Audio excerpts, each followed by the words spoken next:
kamunggay, wa na mag-green lagi sa ba. Norwegian style na Norwegian style na malunggay. Malunggay na mo karon kay wa man may Hello mga pangga, welcome to my new house now here. So ang ganda ng tingnan niyo, ang ganda. Paris yung sa labas, ang ganda talaga dito. Dito ako ngayon sa bahay ng kaibigan ko at tingnan niyo. Ang sarap, pakita ko sa inyo.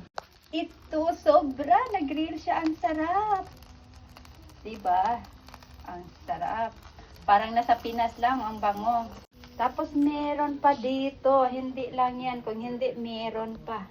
Nako, ang dami. Ang laki ng area dito. Tingnan nyo. Dati kasi hindi to ganito dati.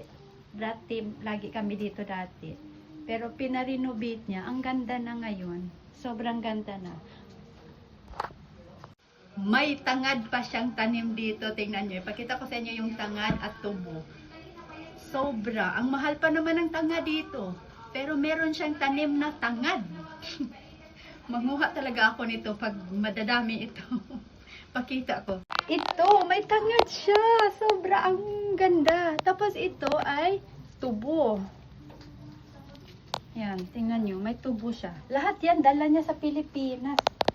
Oh my God. Grabe talaga itong kaibigan ko. Grabe siya. Initiative. Grabe. Initiative sa lahat. At ang gaganda. Kasi dito pa yung ano niya. Ang taas ng tomato niya. Tingnan nyo. Sobrang taas. Aabot talaga doon sa atok. May bunga dalawa. Maliliit. Maganda ito. Kasi matamis. At while dito ako sa labas ngayon, doon siya sa kusina at yung isang kaibigan ko, nagluluto pa ng ibang pagkain. Ang daming pagkain. Lakwachera. Ngayon kasi wala akong trabaho, kaya nandito ako ngayon. Puntahan natin doon sa kitchen. Ipakita ko sa inyo.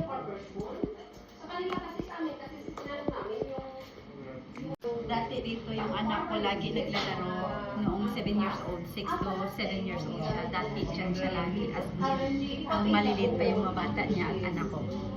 Lagi kami dito. Pero I think medyo sobrang tagal na din. Mga 7 years na yata din na hindi ako nakabisita dito. So ito siya nagluluto ngayon. Sarap ka? Yan? Masarap na. Sarap talaga yun dito. Agor at saka ano. Hoy, dami bihon.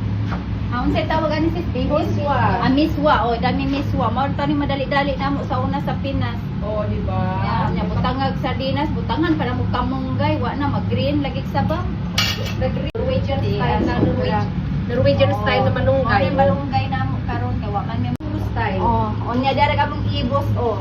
Kung ibos ha gitawag ninyo ayaw ng ubos kaya ang ubos mo adto nas kuan, mo adto nas lights maglupad-lupad. Ang ubos Ubus ng talbos amin. Sis, ubus. talbos sa kamote. Ano? Sabi, lain Talbos na kamo na ubus amin. Sis. lain.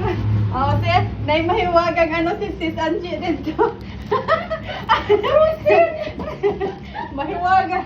Mahiwagang pagpasarap. Mula sa kagenta nito to sis. Oh! Sa ano, Mary? Yung look na glass look. Yes. Ang akin namamatay na lang kasi hindi ko maubos-ubos. Ay, lagi. Pwede pala i-frozen ya. Okay, kayo di frozen ka na. Ipo-frozen ko na pala yun sa susunod. Ang problema kasi wala nga akong nasaan yung isang freezer nyo? Ito lang? Baba sis. Ayun. Yung isa nagpatulog. Ay, natulog na. Wala na akong madisturbo. Wala na akong makusik-kusik kasi natutulog ng buday-buday. Pagpasok nyo dito, ito talaga yung makikita nyo.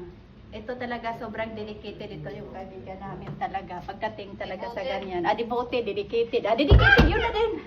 Karing English bitaw na ito, ganawa na tumod aning Norwegian. Sus, wa na yun. Supa to? Ha? Supa? Pero ka devoted yun yung ako ang amiga dyan pagdating sa... Supa dito. Yan eh. Di among buwan pa. Agoy! Pwede dalhonin ako sa balay. Agoy! Oh my God! Like, habaw ba mo din him? Milyon ni din Norway, milyon magpalit ka ni ani. Mag-Pilipinas. Galing Pilipinas. Tanawa ra jud. Oh, agoy, ulo pala makaubos na ako ng isang kalderong kanin. Nako talaga. Dito talaga agoy. Huwag mo nang iano yan, sis. Smoke ito, ha? Anak ko na Hindi, po, ang i-prituin sarap natin, talaga ng makain namin talagang kakainin ko pati pagkain ko Ulo, bukas. sis. Ulo. Kakainin ko na lang ngayon para hindi na ako kakain Luto bukas. natin. Kainan na! Ang daming kainan dito. Ito yung wala sa amin, kainan, kasi yung gawa namin sa bahay, alam mo yung basta may nalay masod sa tiyan. Kaya yung mga Pilipino, naku, wala kaming oras niyan. Tapos yung mga Norwegian, yung mga ibang Pilipina, pag may mga dried fish, hindi nila maluluto kasi yung mga husband nila, baka tatakbo yan sa labas.